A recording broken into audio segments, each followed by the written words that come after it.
नमस्कार। इतिहास में जो कुछ भी प्रमुख किताबें या साहित्य या पत्र पत्रिकाएं हैं, उनसे क्वेश्चन काफ़ी पूछे जाते हैं और इनसे क्वेश्चन ज़्यादातर मिलान करने के लिए आ जाते हैं या सीधे सीधे प्रश्न भी पूछ लिए जाते हैं कभी कभी। और वर्तमान में जो ट्रेंड चल रहा है आयोग का एग्ज़ाम पूछने का, चाहे वो RO हो, PCS हो, APS हो या कोई अन्य एग्ज़ाम हो, तो इन सब के लिए आपको पुस्तकें कौन कौन सी प्राचीन काल से लेकर आधुनिक काल तक की हैं वो आपको जानना ज़रूरी है। और एक ही वीडियो में प्राचीन, मध्य और आधुनिक काल की जो सभी महत्वपूर्ण पुस्तकें हैं वो आपको आज दी जा रही हैं, तो इसको अच्छे से देखिएगा। और इसका जो PDF है वो हमारे आपको टेलीग्राम चैनल पर मिलेगा और उसी टेलीग्राम चैनल से आपको जुड़ने के लिए डिस्क्रिप्शन बॉक्स में लिंक दिया गया है, उस पर जाकर जुड़ जाइए। वहीं उसी टेलीग्राम चैनल से जुड़ने का आपको सबसे बड़ा फ़ायदा ये होगा कि हमारा फ्री मेंटरशिप प्रोग्राम वहाँ पर चल रहा है। डेली टारगेट्स दिए जाते हैं, कुछ प्रमुख जो इमेजेस हैं GS से संबंधित, करंट अफेयर्स से संबंधित दिए जाते हैं, महत्वपूर्ण जानकारियाँ दी जाती हैं। तो ये सब अगर आपको चाहिए तो आप डिस्क्रिप्शन बॉक्स में दिए गए लिंक से जल्द जुड़ जाइए। ओके, चलिए शुरुआत करते हैं। सबसे पहले हम लोग प्राचीन काल की प्रमुख पुस्तकों या साहित्य को देखेंगे। प्राचीन काल में सबसे पहले हम लोग वैदिक काल की प्रमुख पुस्तकों को देखते हैं। थोड़ा सा तेज़ी से हम लोग चलेंगे क्योंकि ये एक रिवीजन वीडियो है और इसके बाद भी आपको एक वीडियो में पूरा प्राचीन काल का इतिहास, एक में मध्यकाल, एक में आधुनिक काल, भारत भूगोल, विश्व भूगोल, यानी GS के जितने भी टॉपिक हैं सब 1 से 2 वीडियो में आपको पूरी की पूरी कंप्लीट फैक्ट रिवीजन के लिए आपको वीडियोस मिलने वाले हैं। थोड़ा सा इंतज़ार और करना है। शुरुआत करते हैं वैदिक काल की प्रमुख पुस्तकों में। पहली पुस्तक है शतपथ ब्राह्मण। शतपथ ब्राह्मण ये यजुर्वेद का एक ब्राह्मण ग्रंथ है, सबसे बड़ा ब्राह्मण ग्रंथ है ये। पुनर्जन्म का सिद्धांत का वर्णन इसी में मिलता है। इसके अलावा पूर्वा उर्वशी व्याख्यान का वर्णन भी शतपथ ब्राह्मण में ही मिलता है। मुंडकोपनिषद, मुंडकोपनिषद में सत्यमेव जयते यहीं से वो लिया गया है, जो भारत का आदर्श वाक्य है। इसके अलावा मुंडकोपनिषद ये क्या है? ये अथर्ववेद का उपनिषद है। अगला है छांदोग्य उपनिषद। छांदोग्य उपनिषद किस वजह से इम्पॉर्टेंट है? क्योंकि भगवान कृष्ण का सर्वप्रथम उल्लेख आपको छांदोग्य उपनिषद में ही मिलता है। रामायण, रामायण के रचयिता वाल्मीकि थे, लेकिन ये पूछे जाने की संभावना बहुत ही कम है। जो पूछा जाता है उसके विभिन्न भाषाओं में जो अनुवाद किया है उन कवियों के नाम पूछे जाते हैं। जैसे तमिल में रामायण का अनुवाद कवि कम्बन द्वारा किया गया और बांग्ला भाषा में कृत्तिवास द्वारा इसका अनुवाद किया गया है, तो ये दोनों महत्वपूर्ण हैं। महाभारत की बात करें तो महाभारत के रचयिता वेदव्यास थे, जबकि महाभारत का तमिल अनुवाद पेरुनदेव नार ने किया है। किसने किया है? पेरुनदेव नार ने किया है। चलिए आगे बढ़ते हैं। हम संगम काल की प्रमुख साहित्य को देखते हैं और बहुत ही महत्वपूर्ण है संगम काल के जितने भी साहित्य हैं। पहला है तोलक्कापियम। तोलक्कापियम ये एकमात्र तमिल व्याकरण की पुस्तक है संगम काल की। इसके लेखक हैं तोलक्कापियर। ओके, अब कुछ महाकाव्य को देख लेते हैं। संगम काल के 3 सबसे प्रमुख महाकाव्यों में पहला है सिलप्पादिकारम। इसके लेखक इलिंगो आदिगल हैं। मणिमेखलय, इसके लेखक शीतलय सत्तनार हैं। और जीवक चिंतामणि, इसको विग्रह की पुस्तक भी कहा जाता है, इसके लेखक तिरुतक्कदेवर हैं। ओके, तिरुक्कुरल, ये तिरुक्कुरल क्या है? इसके लेखक तिरुवल्लुवर हैं।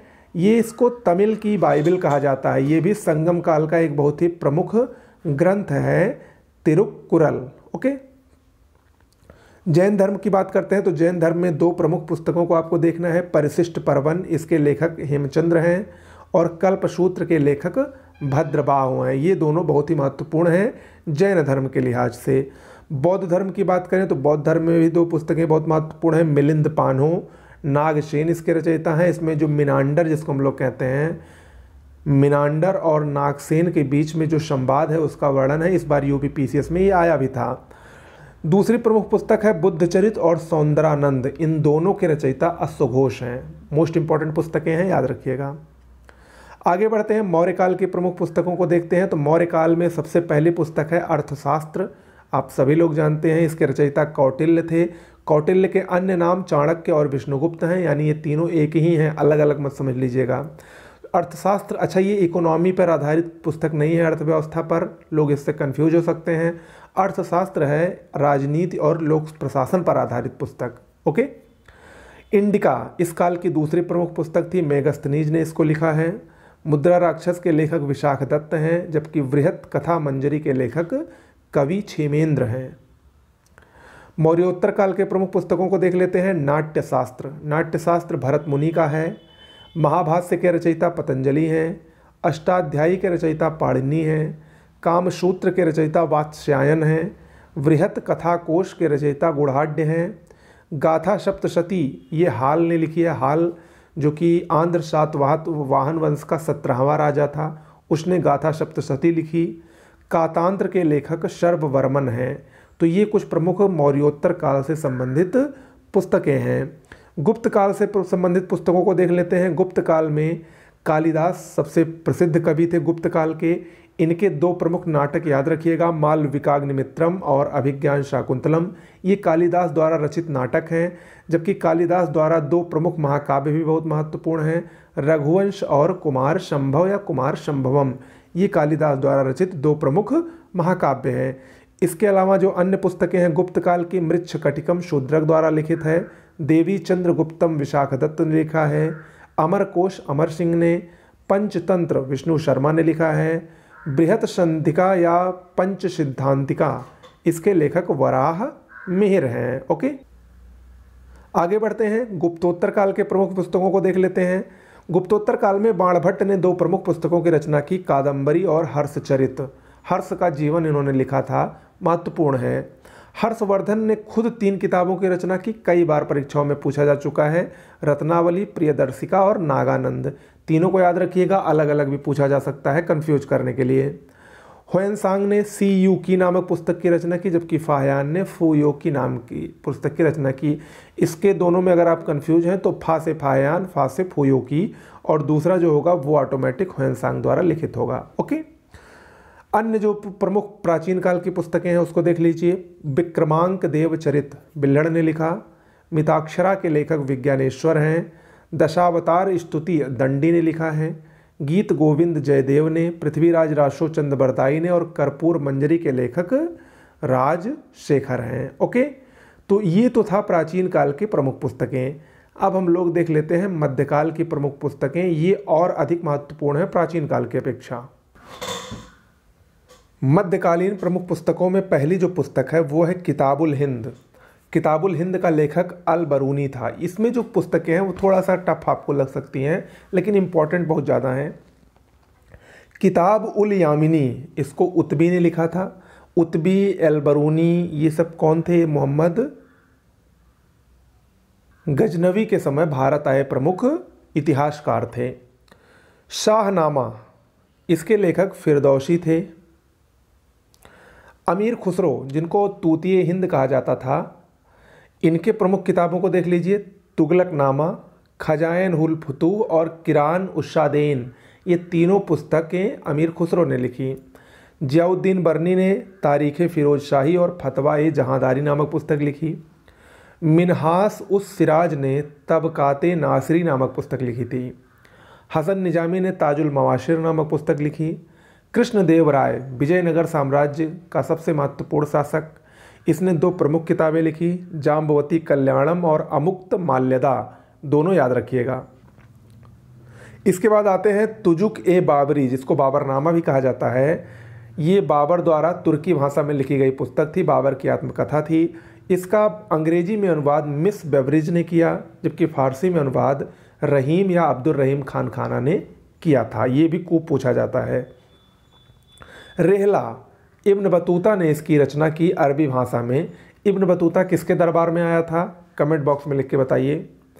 फिरोज शाह तुगलक ने भी अपनी आत्मकथा लिखी, जिसका नाम था फुतुहाते फिरोज शाही। हुमायूं नामा की रचना गुलबदन बेगम ने की थी। आईने अकबरी और अकबरनामा की रचना अबुल फजल ने की। मुतखात उत तवारीफ अब्दुल कादिर बदायूनी की पुस्तक है। आलमगीरनामा मोहम्मद कासिम की पुस्तक है। तबकाते अकबरी निजामुद्दीन अहमद की पुस्तक है। और पादशाहनामा अब्दुल हमीद लाहौरी की पुस्तक है। काफ़ी महत्वपूर्ण पुस्तक है, परीक्षा में ज़रूर पूछी जा सकती है।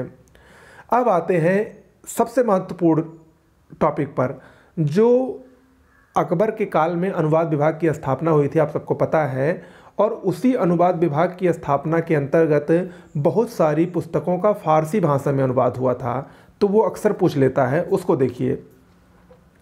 महाभारत और रामायण, महाभारत का अनुवाद फारसी भाषा में रज्मनामा के नाम से हुआ था। इन दोनों का अनुवाद अब्दुल कादिर बदायूनी ने किया था। ओके। पंचतंत्र का फारसी भाषा में अनुवाद अबुल फजल ने अनवर ए सुहेली के नाम से किया था। कभी कभी पूछ लेता है कि किस नाम से हुआ था, तो अनवर ए सुहेली के नाम से। किसने किया था? अबुल फजल ने। लीलावती और नल दमयंती का फारसी भाषा में अनुवाद फैजी ने किया था। भगवत गीता और उपनिषद का फारसी भाषा में अनुवाद दारा शिकोह ने किया। राज तरंगिणी का फारसी भाषा में अनुवाद मौलाना शेरी ने किया था, जबकि भगवत पुराण का फारसी भाषा में अनुवाद टोडर मल ने किया था। तो ये जो फारसी भाषा में प्रमुख अनुवाद हैं वो बहुत ही महत्वपूर्ण हैं, याद रखिएगा। अब आते हैं हम आधुनिक काल की प्रमुख पुस्तकों और पत्रिकाओं की तरफ, जो कि उतने ही महत्वपूर्ण हैं जितने बाकी दो सेगमेंट आपके थे। शुरुआत करते हैं। पहली पुस्तक है विचित्र नाटक। ये आत्मकथा है सिखों के 10वें गुरु गुरु गोविंद सिंह की। ये परीक्षा में पूछी जा सकती है। गुरु गोविंद सिंह की आत्मकथा का क्या नाम है? तो विचित्र नाटक। दूसरा है 1857। ये 1857 के विद्रोह पर आधारित पुस्तक है। सुरेंद्र नाथ सेन ने लिखी है। ये एक सरकारी इतिहासकार थे। फर्स्ट वार ऑफ इंडिपेंडेंस, ये भी 1857 के विद्रोह पर आधारित है। वी.डी. सावरकर ने इसको लिखा है। द ग्रेट रिबेलियन, ये भी 1857 के संग्राम पर आधारित है। अशोक मेहता ने इसको लिखा है। College of the Indian mutiny, ये भी उसी पर आधारित है, 1857 के विद्रोह पर। सर सैयद अहमद खान ने इसको लिखा है। ये चारों किताबें आ चुकी हैं। इन्हीं चारों को एक साथ दे दिया गया था मिलान करने के लिए, तो याद रखिएगा। आनंद मठ बंकिम चंद्र चटर्जी की पुस्तक है। चर्चा में ज़्यादा इसलिए रहती है क्योंकि सन्यासी विद्रोह एक हुआ था, उसका जो कथानक है वो इसी पर आधारित है। गुलामगिरी की रचना ज्योतिबा फुले ने की थी। सत्यशोधक समाज की स्थापना भी ज्योतिबा फुले ने की थी। नील दर्पण के रचयिता दीनबंधु मित्र हैं। नील विद्रोह का वर्णन इनके इसमें किया गया है नील दर्पण में। तोहफत उल मुहद्दीन फारसी भाषा में राजा राम मोहन राय ने इसकी रचना की। सत्यार्थ प्रकाश दयानंद सरस्वती ने निकाली थी, की पुस्तक की रचना की। राजयोग, कर्मयोग, ज्ञान योग, ये 3 प्रमुख योग वाली पुस्तकें हैं। स्वामी विवेकानंद ने इसकी रचना की। बहुत ही महत्वपूर्ण पुस्तकें हैं। इंडियन अर्नेस्ट, वैलेंटाइन सिरोल इसके लेखक थे। बहुत ही महत्वपूर्ण पुस्तक है ये भी। अनहैप्पी इंडिया, लाला लाजपत राय ने लिखी। Hind Swaraj, my experiment with truth, India of my dream, इन तीनों के लेखक महात्मा गांधी थे। Poverty and un British rule in India और राफ्त गोफ्तार दादा भाई नौरोजी से संबंधित हैं, जिसमें poverty and un British rule in India में आपको पता ही होगा धन निष्कासन का सिद्धांत इन्होंने प्रकाशित किया था। गीता रहस्य, केसरी और मराठा, ये बाल गंगाधर तिलक की क्रमशः पुस्तकें और पत्रिकाएं हैं। इंडिया डिवाइडेड राजेंद्र प्रसाद की पुस्तक है। इंडिया विंस फ्रीडम और अल हिलाल, ये अबुल कलाम आज़ाद से संबंधित हैं। देखिए इसमें पत्र पत्रिकाएं और किताबें दोनों शामिल हैं, ठीक है। Bandi Jeevan Sachindranath Sanyal. Discovery of India और glimpses of world history Jawaharlal Nehru की पुस्तक है। फिलॉसफी ऑफ बम भगवती चरण बोहरा की पुस्तक है, काफ़ी चर्चा में रहती है, परीक्षा में खूब पूछी गई है। और economy history of India R C. Dutt की प्रमुख पुस्तक है, ये भी परीक्षा में पूछी जा सकती है। ओके, तो इतनी सारी पुस्तकें थी जो कि परीक्षा की दृष्टि से बहुत ही महत्वपूर्ण है। उम्मीद करता हूँ कि आपको ये वीडियो जरूर पसंद आया होगा। चैनल को लाइक शेयर सब्सक्राइब कर दीजिए अगर आपको जीएस के सारे टॉपिक्स का फैक्ट सहित रिवीजन 1 से 2 वीडियो में करना है तो। नमस्कार।